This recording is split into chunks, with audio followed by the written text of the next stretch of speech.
हों, क्या वे कभी सांप्रदायिक गीत लिख सकते थे अध्यक्ष महोदय? कुछ लोगों के द्वारा वंदे मातरम में उपयोग किए गए मेटाफर्स, रूपक जिन्हें कहते हैं, को मिस इंटरप्रिटेट किया गया।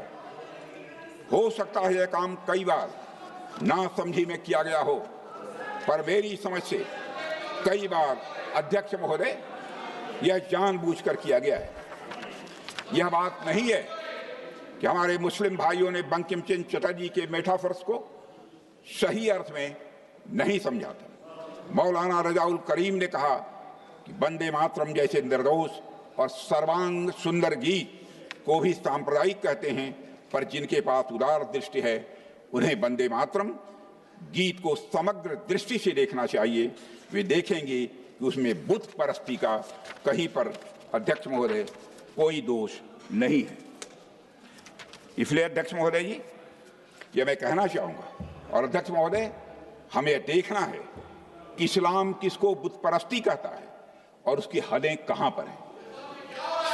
सच्चाई है कि भारतीय मुस्लिमों ने बंकिम चंद्र चटर्जी के भाव को कौन बैठाने वाला है? कौन बैठाएगा? क्या बात करते हैं? यह हम हो गई है। अध्यक्ष महोदय रोकिए। कौन बैठाएगा?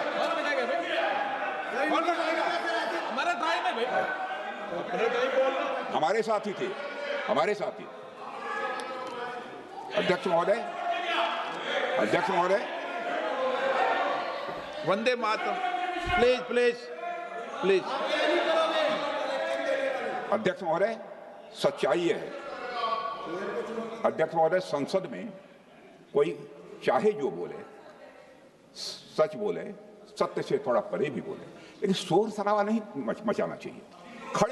खड़े होकर आप बाद में जब भी बोलने का अवसर मिले आप उसका प्रतिकार कर सकते हैं। संसद की मर्यादा है, सदैव मैंने इसका ध्यान रखा है महोदय। संसद तरफ से यह मेरे बारे में कोई नहीं कहता, संसद की मर्यादा मैंने कभी नहीं तोड़ी। अध्यक्ष महोदय, सच्चाई यह है कि भारतीय मुस्लिमों ने बंकिम चंद्र चटर्जी के भाव को कांग्रेस के कुछ नेताओं या मुस्लिम लीग के नेताओं से कहीं अधिक गहराई और सही अर्थ में समझा था। और हमारे यहाँ की सूफी परंपरा में अध्यक्ष महोदय, विशेषकर पंजाब और बंगाल में अक्सर यह भाव देखने को मिलता है। जिस भाव से वंदे मातरम लिखा गया, ख्वाजा गुलाम फरीद ने लिखा है, ए हुस्न ए हकीकी नूरे अजल, ए हुस्न ए हकीकी नूरे अजल, तैनू वाजिब ते इमकान कहूं, तैनू दशरथ लक्ष्मण राम कहूं, तैनू सीता जी जानान कहूं। जिसका भावार्थ है, हे सत्य सौंदर्य, हे दिव्य प्रकाश, तुम्हें क्या नाम दूं? क्या तुम्हें दशरथ कहूं, लक्ष्मण कहूं, राम कहूं या सीता कहूं? यह भाव। अध्यक्ष महोदय, एक मशहूर वकील राम जेठामलानी जी ने एक बात कही थी, मुझे अच्छी तरह याद है, वो अच्छी तरह मुझे याद है। उन्होंने कहा था कि इस्लाम में अल्लाह को रब इसलिए कहा जाता है क्योंकि उसका गुण है रबूबियत, यानी पालन पोषण करना। यही गुण मां में होता है जो अपने बच्चों के तन और मन दोनों का पोषण करती है। और यही दिव्य गुण हमारी मातृभूमि में भी है अध्यक्ष महोदय। जिस तरह हम अल्लाह के सामने उसकी अनंत रबूबियत के लिए सजदा करते हैं, उसी तरह मां भारती के सामने भी सजदा करना हमारा फर्ज है, क्योंकि यह धरती हमारा पोषण करती है। इसलिए वंदे मातरम कोई हिंदू मुसलमान का सवाल नहीं है अध्यक्ष महोदय, यह तो हर इंसान का फर्ज है जो इस धरती पर श्वास लेता है। अध्यक्ष महोदय, सच यह है कि वंदे मातरम ने भारत के सभी लोगों के दिलों को स्पंदित किया है, चाहे वो हिंदू हो या मुसलमान हो।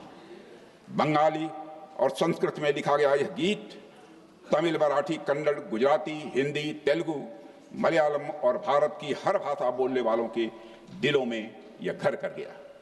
और यह गीत अनेकता में एकता का सबसे बड़ा उदाहरण है, और इसी वजह से इसने उन लोगों को विचलित किया जो एक भारत श्रेष्ठ भारत के विचार से डरते थे। अध्यक्ष महोदय, सभी ने इसमें संगठित और एक होने की आवाज सुनी। बस कुछ लोगों ने इस गीत का मतलब गलत निकाला और गलत समझा। अब इस समझ को बदलना होगा, सही समझ पैदा करनी होगी और वंदे मातरम का भी सही अर्थ अब हमें समझना होगा। हम सबको यह समझना होगा अध्यक्ष महोदय कि बंकिम चंद्र चटर्जी जी ने वंदे मातरम के माध्यम से किसे संबोधित कर रहे थे। सब्यसाची भट्टाचार्य ने अपनी किताब में लिखा है कि जब बंकिम बाबू ने सप्तकोटि यानी 7 करोड़ आवाजों के बारे में लिखा तो उसका मतलब बंगाल प्रेसिडेंसी की पूरी आबादी से था, जिसमें बंगाल, बिहार, उड़ीसा, असम और छोटा नागपुर के कुछ हिस्से भी उसमें शामिल थे। अध्यक्ष महोदय, इसका उल्लेख स्वयं बंकिम बाबू ने 1872 में किया है और इसलिए 7 करोड़ केवल किसी एक समुदाय की आवाज नहीं थी।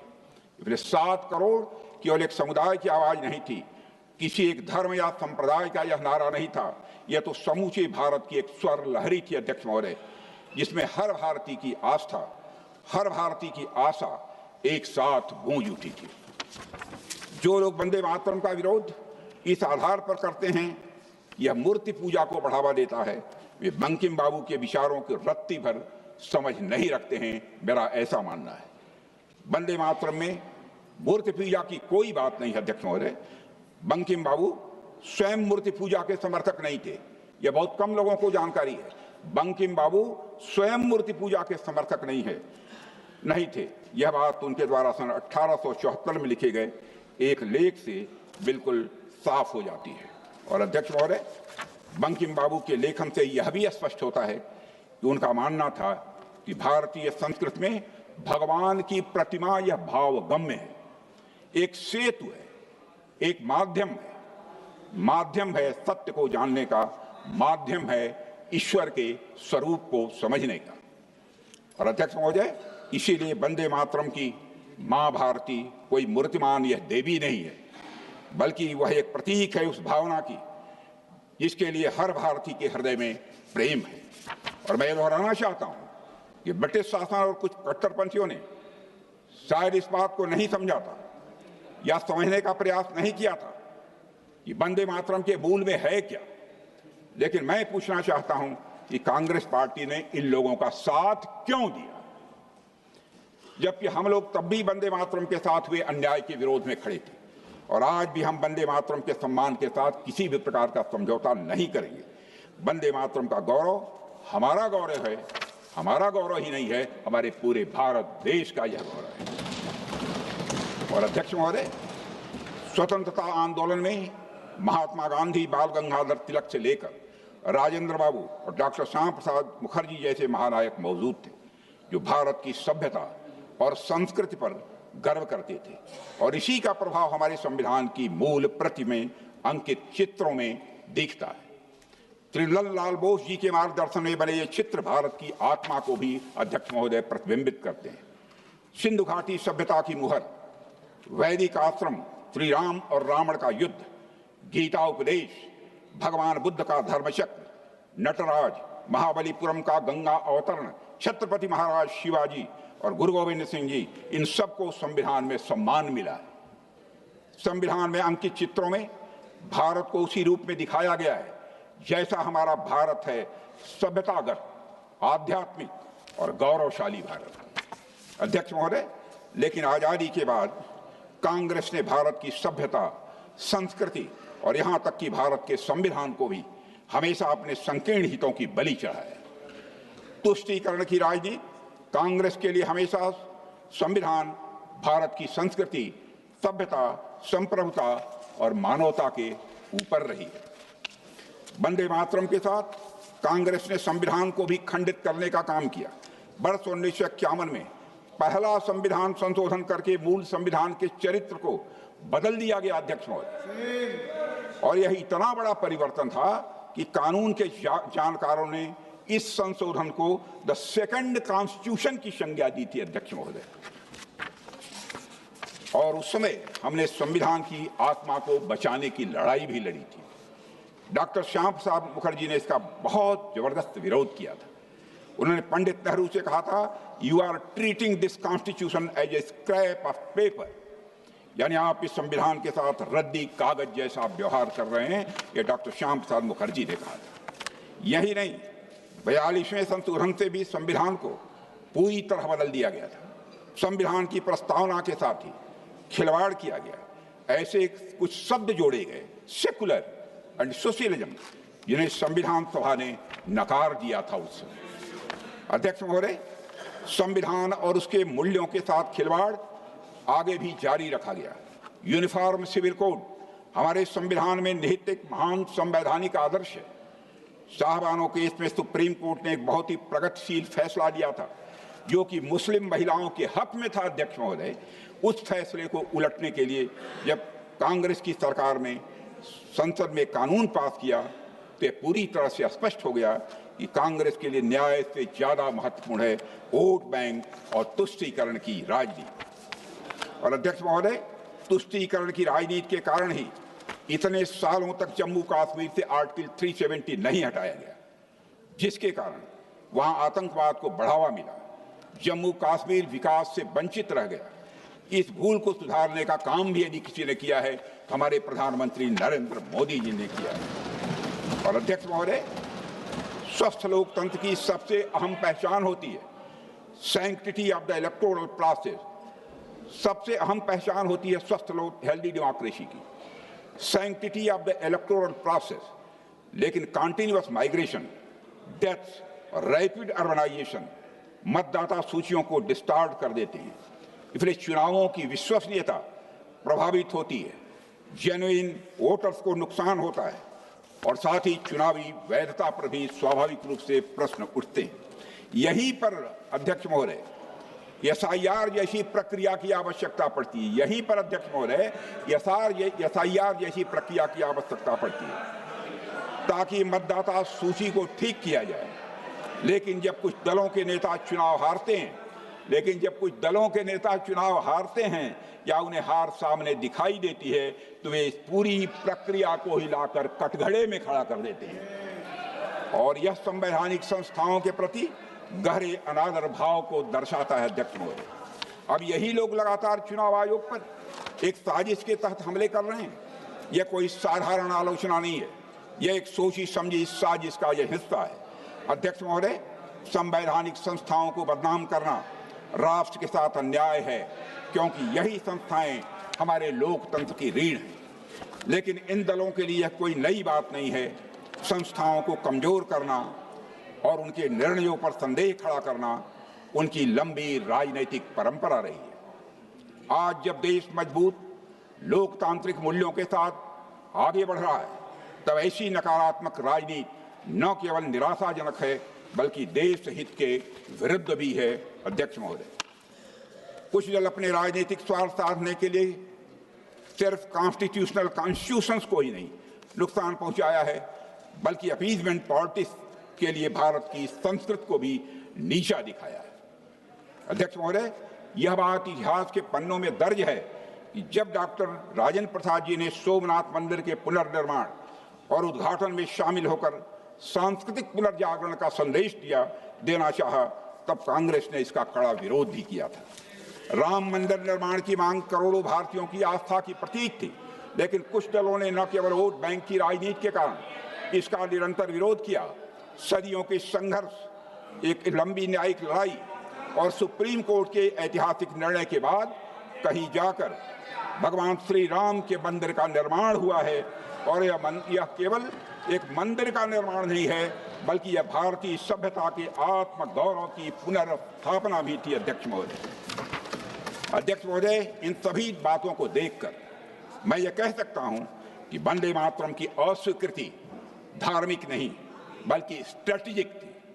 वंदे मातरम की अस्वीकृति धार्मिक नहीं बल्कि स्ट्रेटेजिक थी।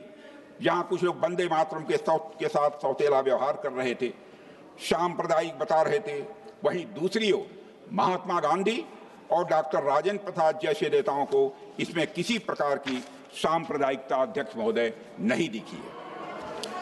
अध्यक्ष महोदय, महात्मा गांधी ने कहा था वंदे मातरम मेरे मन में गहराई तक बैठ गया है। इसका गायन जब मैंने पहली बार सुना तो मैं रोमांचित हो गया, यह गांधी जी ने कहा है। और इस पर मैं मोहित हो गया। उसमें मुझे केवल राष्ट्रीय भावना ही दिखाई दे रही थी। मुझे ऐसा कतई नहीं लगा कि यह गीत एक हिंदू गीत है। यह महात्मा गांधी ने कहा था, मैं नहीं कह रहा हूं। उन्होंने यह भी कहा था, वंदे मातरम में कोई द्वेष भावना नहीं है, वंदे मातरम में कोई दोष नहीं है। हम अपनी मां में जो सद्गुण देखते हैं, उन सारे गुणों को कवि ने भारत माता के अंदर देखा है। यह महात्मा गांधी ने कहा था। अध्यक्ष महोदय, डॉक्टर राजेंद्र बाबू ने कहा था कि जहां तक वंदे मातरम की बात है, यह मूर्ति पूजा को बढ़ावा नहीं देता। मां दुर्गा का मतलब कोई मूर्ति नहीं है, बल्कि यह उस देश का दूसरा नाम है जो हम सबको प्यारा है। मौलाना अबुल कलाम आजाद हमारी आजादी की लड़ाई के बड़े नेताओं में से एक थे। उन्होंने भी वंदे मातरम की नैरो और सेक्टेरियन इंटरप्रिटेशन को सिरे से नकार दिया था। मौलाना अबुल कलाम आजाद ने भी, उन्होंने भी वंदे मातरम गीत को बहुत गहराई से देखा था। अध्यक्ष महोदय, उन्होंने इसमें इस्लामी सिद्धांतों और वेदांत दर्शन का सुंदर मेल पाया था। उन्होंने इसमें इस्लामी सिद्धांतों और वेदांत दर्शन का एक सुंदर मेल पाया था। वेदांत कहता है सच्चाई के बहुत सारे रूप हो सकते हैं, एक ही सत्य को अलग अलग लोग अलग अलग तरीके से देखते और पूछते हैं। अध्यक्ष महोदय, दूसरा विचार इस्लाम से आता है। वहां वहदते दीन यानी सभी धर्मों की एकता की बात है। इस्लाम में भी सभी धर्मों की एकता की बात है। और सुलह कुल यानी सभी के साथ शांति और भाईचारे की बात की गई है। वंदे मातरम गीत में उन्होंने यह अद्भुत संगम, सामंजस्य और यह समानता देखी। अध्यक्ष बदरुद्दीन तैयब जी, मोहम्मद रहीमतुल्लाह सयानी, नवाब सैयद मोहम्मद बहादुर, doctor M A Ansari, Maulana Azad, इनमें से किसी ने भी वंदे मातरम का कभी भी विरोध नहीं किया है। अध्यक्ष महोदय, जहां तक बात है मूर्ति पूजा की, तो मैं आज इस सदन के माध्यम से सभी देशवासियों को बताना चाहता हूं, अरबी और फारसी साहित्य में भी उम्मी कोरा, अरबी और फारसी साहित्य में भी उम्मू कोरा यानी ग्राम में जननी, उन्मुल मोमेनीन यानी विश्वास करने वालों की मां, और उम्मुल किताब यानी ग्रंथ जननी जैसे शब्द मिलते हैं। क्या इन्हें भी मूर्ति पूजा की संज्ञा दी जाएगी? क्या इन्हें भी मूर्ति पूजा की संज्ञा दी जाएगी? अध्यक्ष महोदय, वंदे मातरम को सांप्रदायिक बताकर विरोध करना ये बहाना मात्र था, असली कारण तो पूरी तरह से राजनैतिक था। अध्यक्ष महोदय, सन 1885 से लेकर 1905 तक कांग्रेस का न अपना कोई राष्ट्रीय गीत था, न अपना झंडा। लेकिन अब समय आ गया है कांग्रेस गुलामी की मानसिकता को छोड़े और वंदे मातरम को इसके पूर्ण स्वरूप को स्वीकार करे। पूर्ण स्वरूप को स्वीकार करने की बात कर रहा हूं। अध्यक्ष महोदय, हो सकता है देश के लोग आपको अभी भी माफ कर दें। अध्यक्ष महोदय, मैं याद दिलाना चाहता हूं, वंदे मातरम ने ब्रिटिश साम्राज्य की नींव हिला दी थी। 1905 में खुद मोतीलाल नेहरू जी ने पंडित नेहरू को लिखे एक पत्र में लिखा था, मोतीलाल जी नेहरू लिख रहे हैं, हम ब्रिटिश शासन के इतिहास की सबसे अधिक संकटपूर्ण अवधि से गुजर रहे हैं। इलाहाबाद में भी वंदे मातरम आम अभिवादन बन गया है। इलाहाबाद में भी वंदे मातरम आम अभिवादन बन गया है। यदि अभियान चलता रहा तो यहाँ लौटने पर जब तुम गए उससे बिल्कुल बदला हुआ पाओगे, यह मोतीलाल नेहरू जी ने कहा है। इतना जन समर्थन होने के बाद भी तथाकथित रिलीजियस सेंटिमेंट हर्ट होने के नाम पर वंदे मातरम का बराबर विरोध किया गया। कुछ लोगों द्वारा तरह तरह के षड्यंत्र करके उस गीत को 2वें स्थान पर लाकर खड़ा कर दिया गया। नेताजी जब कांग्रेस से निकले और आजाद हिंद फौज की स्थापना की तो फौज के संचालन गीतों में वंदे मातरम को राष्ट्र गीत का स्थान दिया गया था। अध्यक्ष महोदय, पंडित नेहरू ने वंदे मातरम के खिलाफ तरह तरह के तर्क दिए। उनके अनुसार वंदे मातरम ऑर्केस्ट्रा पर आसानी से नहीं बजाया जा सकता। उन्होंने लिखा है कि in Nehru ji assessment tune was not more important than the words. I quote him, in regard to the national anthem tune, it was felt that the tune was more important than the words, and that this tune should be such as to represent the Indian musical genius as well as to some extent the Western, so that it might be equally adaptable to orchestra and band music and to being played abroad. उन्होंने कहा है नेहरू जी ने, यह भी मानते थे कि राष्ट्रीय गान का असली महत्व विदेशों में जाता है, विदेशों में ज्यादा है, अपने देश में कम है। उन्होंने कहा था, the real significance of the national anthem is perhaps more abroad than in the home country. यह तर्क महज बहाना था। शास्त्रीय संगीतकार मास्टर कृष्ण राव जी ने नेहरू जी के तर्क को खारिज किया था। उन्होंने वंदे मातरम की तीन अलग अलग ट्यून्स संविधान सभा में ही प्रस्तुत की थी। 1949 में कृष्ण राव जी ने एक पत्र में लिखा है, कुछ लोग कहते हैं कि वंदे मातरम बैंड पर नहीं गाया जा सकता, किंतु मेरा पक्का विश्वास है यह संभव है और वह भी बड़े सुंदर ढंग से संभव है। मैं अपनी तर्ज में इसे गॉड सेव द किंग से अधिक प्रभावशाली बना सकता हूं। अध्यक्ष महोदय, और तो और स्वयं गुरुदेव रविन्द्रनाथ टैगोर ने भी बहुत पहले ही वंदे मातरम की ट्यून तैयार की थी, लेकिन पंडित नेहरू ने वंदे मातरम के खिलाफ अपना मन बना लिया था। अध्यक्ष महोदय, नेहरू जी ने कुछ लोगों का हवाला देते हुए कहा भी था कि there was not enough movement in it. जिस गीत ने फ्रीडम मूवमेंट को नई ऊर्जा दी, नेहरू जी को उस गीत में मूवमेंट ही नजर नहीं आ रहा। अध्यक्ष महोदय, यह भारत के लोगों के साथ एक भद्दा मजाक था, जहां राष्ट्र के एक प्रतीक के चुनाव के लिए शब्दों और उसके मतलब से ज्यादा इस बात को महत्व दिया गया कि विदेशी लोगों को उसकी ट्यून कैसी लगेगी। यह सोच गुलामी की मानसिकता में जकड़े हुए लोगों की हो सकती है। प्रधानमंत्री मोदी जी देश को इसी कॉलोनियल माइंडसेट से निकालने का ही प्रयास कर रहे हैं। अध्यक्ष महोदय, और अध्यक्ष महोदय, 24 जनवरी 1950 को संविधान सभा ने देश का राष्ट्रगान अपनाया। संविधान सभा में राष्ट्रगान पर हुई चर्चा कुल मिलाकर 30 मिनट से भी कम चली थी। राष्ट्रगान पर चर्चा कुल मिलाकर 30 मिनट से भी कम चली थी।